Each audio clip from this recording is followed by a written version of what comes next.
Hello and welcome to ABT GKGS academy. सभी लोगों को स्वागत है एबीटी जीकेजीएस एकेडमी में। आज हम लोग यहाँ शुरू करने जा रहे हैं रेलवे के लिए जो महत्वपूर्ण क्वेश्चन है, इम्पोर्टेंट क्वेश्चन है, वे सभी क्वेश्चंस साइंस के। ठीक है, तो पता है आप लोगों को साइंस कितना इम्पोर्टेंट है रेलवे के लिए। ठीक है ना, तो उसी के लिए हम लोग क्वेश्चन देखने जा रहे हैं। यहाँ पर आप लोग को 33 लगभग क्वेश्चन मिलेंगे। ठीक है, तो फर्स्ट सेट का क्वेश्चन है यहाँ पर। पहला क्वेश्चन है, रॉकेट किस सिद्धांत पर कार्य करता है। रॉकेट किस सिद्धांत पर काम करता है। ऑप्शन ए है ऊर्जा संरक्षण, बी है बर्नौली प्रमेय, सी है एवोगाड्रो परिकल्पना, डी है संवेग संरक्षण। तो रॉकेट की अगर बात करोगे यहाँ पर, ठीक है, तो रॉकेट किस पे काम करता है, संवेग संरक्षण पर काम करता है। ठीक है, क्वेश्चन नंबर सेकंड है, उत्प्लावकता से संबंधित वैज्ञानिक हैं। मतलब यहाँ पे वैज्ञानिक का नाम पूछा है कि वैज्ञानिक कौन से संबंधित है इससे। ठीक है, A B C D 4 option दिए हुए हैं। ए है आर्किमिडीज, बी है न्यूटन, लुईस पास्चर और डी सभी।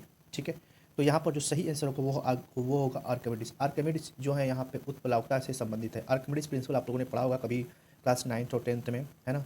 ये लिक्विड से रिलेटेड है ना, तरल पदार्थों से संबंधित। किसी बाल्टी में हम लोग डालते हैं कोई चीज़ वस्तु तो पानी उतना गिर जाता है नीचे। ठीक है, तो ये सारे आर्किमिडीज के प्रिंसिपल हैं, उत्प्लावकता के नियम के में आता है ये सभी चीज़ें। क्वेश्चन नंबर थर्ड के बारे में देखते हैं हम लोग। कह रहे हैं कि किसी ध्वनि स्रोत की आवृत्ति में होने वाला उतार चढ़ाव कहलाता है। किसी ध्वनि स्रोत में की आवृत्ति में होने वाला उतार चढ़ाव क्या कहलाता है। ए है रमन प्रभाव, बी है डॉपलर प्रभाव, सी है क्रॉप्टन प्रभाव और डी है प्रकाश विद्युत प्रभाव। तो कौन सा ऑप्शन सही है ये बताना है। इसे बोलते हैं डॉपलर इफेक्ट, है ना। इसे क्या बोलते हैं, डॉपलर इफेक्ट बोलते हैं, डॉपलर प्रभाव बोलते हैं। ठीक है, अगला क्वेश्चन है क्वेश्चन नंबर 4। परमाणु बम का सिद्धांत आधारित है। परमाणु बम का सिद्धांत जो है किस पर आधारित है ये बताना है ना। ये क्वेश्चन काफ़ी इंपॉर्टेंट भी है, अलग अलग एग्जामों में पूछ लेता है ना। और देखो इसमें ऑप्शन क्या देता है हमेशा, विखंडन और संलयन, है ना। और बच्चे काफ़ी कंफ्यूज करते हैं इसी में, है ना, संलयन में हो रहा है या फिर विखंडन हो रहा है। तो बताओ यहाँ पर कि क्या हो रहा है। तो ये जो परमाणु बम वाला है ये क्या है, नाभिकीय विखंडन। क्या है ये, नाभिकीय विखंडन पर काम करता है। ठीक है, संलयन। ठीक है, समझ में आ रहा है। ओके, अच्छा मेरे को बताओ कि नाभिकीय संलयन पे कौन काम करता है। अगर ये विखंडन पर काम कर रहा है, ठीक है, तो संलयन पर कौन सा क्या काम करता है। कोई एग्जांपल आप लोग बता सकते हो क्या संलयन का। अगर बता सकते हो तो प्लीज़ कमेंट बॉक्स में बता सकते हो आप लोग। ओके, क्वेश्चन नेक्स्ट है, द्रव्यमान ऊर्जा संबंध किसका निष्कर्ष है। द्रव्यमान ऊर्जा संबंध किसका निष्कर्ष है। ऑप्शन ए है क्वांटम सिद्धांत, बी है सापेक्षता का सामान्य सिद्धांत, सी है ऊर्जा का क्षेत्र सिद्धांत, डी है सापेक्षता का विशिष्ट सिद्धांत। तो कौन सा सिद्धांत होगा यहाँ पर ये बताना है। ठीक है, तो देखो भाई, द्रव्यमान ऊर्जा संबंध जो है सापेक्षता का सामान्य सिद्धांत ये बतलाता है। ठीक है, चलते हैं क्वेश्चन नंबर नेक्स्ट पे, क्वेश्चन नंबर 6 पे। ब्रह्मांड प्रसारित हो रहा है, ये कथन है ना। ये थ्योरी है ना कि ब्रह्मांड यूनिवर्स जो एक्सपैंड कर रहा है आज के समय में भी, है ना। तो ये किसका सिद्धांत है। तो ये अच्छा चलो ऑप्शन दिया है, न्यूटन का, एडविन हेबल का, सी गैलीलियो का, डी कोपरनिकस का। ठीक है, तो ये किसने दिया था, ये ब्रह्मांड फैल रहा है, ब्रह्मांड का भी विस्तारित हो रहा है, एक्सपैंड हो रहा है, इसे बोल सकते हैं हम लोग। तो ये हब्बल ने दिया था, एडविन हब्बल ने ये सिद्धांत दिया था। ठीक है, कि ब्रह्मांड जो है अभी भी क्या हो रहा है, बढ़ रहा है, फैल रहा है ना, एक्सपैंड हो रहा है बोल सकते हो आप लोग। क्वेश्चन नंबर 7 है कि ग्रहों की गति की का नियम को किसने प्रतिपादित किया था। जो ग्रह के गति के नियम है इसको किसने दिया है। तो काफ़ी महत्वपूर्ण क्वेश्चन है, काफ़ी इजी सा भी क्वेश्चन है ये, है ना।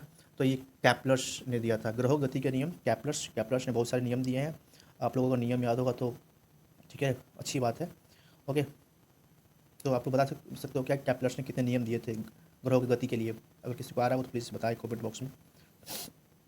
ठीक है, क्वेश्चन नंबर 8 है, पृथ्वी तथा अन्य ग्रह सूर्य के चक्कर लगाते हैं, किसका कथन है। पृथ्वी तथा अन्य ग्रह सूर्य के चक्कर लगाते हैं, किसका कथन है। ऑप्शन ए अरस्तु, बी गैलीलियो, सी कोपरनिकस, डी एडिसन हब्बल। कौन दिया था भाई ये, कोपरनिकस, है ना।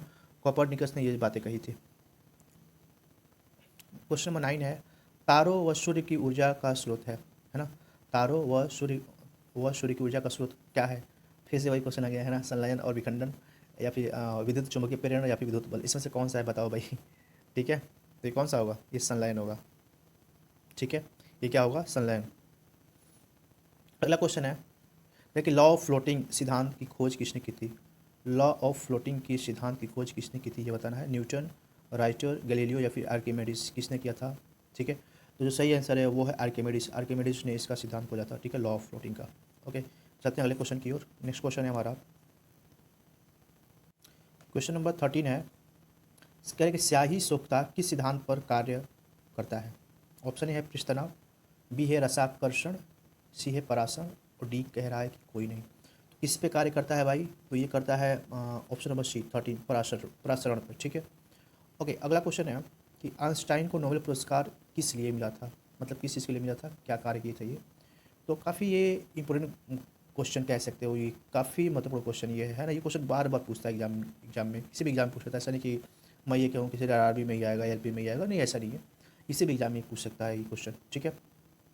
तो ये सबको पता भी होगा, मैक्सिमम लोगों को भी याद भी रहता है ना, कि प्रकाश विद्युत प्रभाव की व्याख्या के लिए इनको मिला था ये नोबेल पुरस्कार। ठीक है ना, लाइटिंग के लिए मिला था, है ना, स्कैटरिंग ऑफ लाइटिंग के लिए इनको मिला था। क्वेश्चन नंबर 15 पे चलते हैं हम लोग। डिजिटल कंप्यूटर किस सिद्धांत पर आधारित है।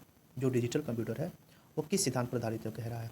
ठीक है, गणना, मापन, विरूपण या फिर लॉजिकल, किस पर आधारित है। तो ये है गणना पर आधारित है। ठीक है, किस पर आधारित है, ओके, गणना पे आधारित है ये डिजिटल कंप्यूटर जो है। क्वेश्चन नंबर 16 है, कह रहे हैं कि क्वार्ट्ज घड़ियाँ किस सिद्धांत के अनुसार कार्य करती हैं। जो क्वार्ट्ज की घड़ी है कुछ सिद्धांत के आधार पर कार्य कर रही है। ठीक है। ऑप्शन ए है विद्युत चुम्बकीय प्रभाव, बी है प्रकाश विद्युत प्रभाव, सी है सीबेन प्रभाव, डी है दाब विद्युत प्रभाव। ठीक है।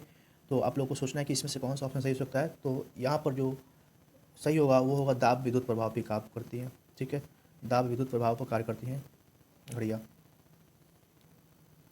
नेक्स्ट क्वेश्चन है, विद्युत मोटर किस सिद्धांत के अनुसार कार्य करती है। जो विद्युत मोटर, इलेक्ट्रिक मोटर जिसे बोलते हैं, ठीक है, वो किस सिद्धांत पर कार्य करता है। फैराडे के नियम पे, बेंज के नियम पे, ओम के नियम पे, फ्लेमिंग के नियम पे। तो ये तो ऑप्शन ऐसा बनाया है कि कोई बच्चा बता देगा। ठीक है ना, ये ऑप्शन थोड़ा सा ईजी है। तो फैराडे के नियम पे काम करता है। ठीक है। परमाणु घड़ी निम्न में से किस प्रभाव के अंतर्गत कार्य करती है।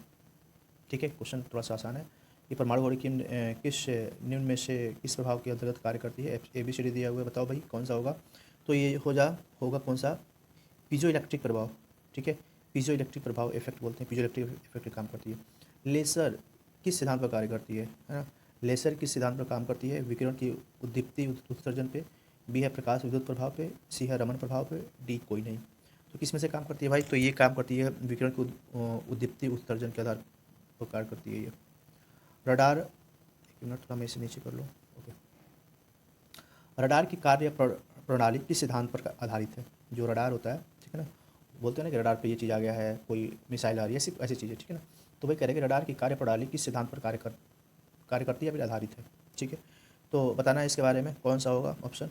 ए है तरंगों का अपवर्तन, बी है डॉपलर प्रभाव, सी है रेडियो तरंगों का अपवर्तन, डी है रमन। ठीक है, तो रेडियो के तरंगों के अपवर्तन पे ये काम करता है। ठीक है। नेक्स्ट क्वेश्चन चलते हैं, हाइड्रोजन बम आधारित है। तो ये देखो, ये बार बार क्वेश्चन अलग अलग तरीक़ों से पूछा जा रहा है, इसलिए पूछा जा रहा है ताकि आप लोगों को कोई कन्फ्यूजन ना हो। अगर कोई एग्जाम्पल आ रहा है अलग अलग तरीके से तो ठीक है ना। तो किस पे काम करेगा भाई चलो बता दो किस पे काम कर रही है ना। तो ये तो समझ में आ रहा होगा कि अब शायद यही होगा, नेविगेशन लाइन पर। ठीक है ना, ओके। तो लेंस का नियम, ठीक है, बहुत से लोग लेंस के नियम के बारे में सुने भी नहीं होंगे। ठीक है, क्योंकि बहुत कम जगह इसको बताया था, पढ़ाया था लेंस का नियम। ठीक है, तो लेंस का नियम है ना, किस चीज़ के बारे में बताता है, ये कह रहा है द्रव्यमान का संरक्षण, संवेग संरक्षण, ऊर्जा संरक्षण या फिर द्रव्यमान एवं ऊर्जा संरक्षण। ठीक है, तो जो लेंज का नियम है ना, वो कार्य करता है द्रव्यमान संरक्षण पे। ठीक है, ऑप्शन नंबर ए पे कार्य करता है वो। ठीक है, चलते हैं अब अगले क्वेश्चन की ओर। नेक्स्ट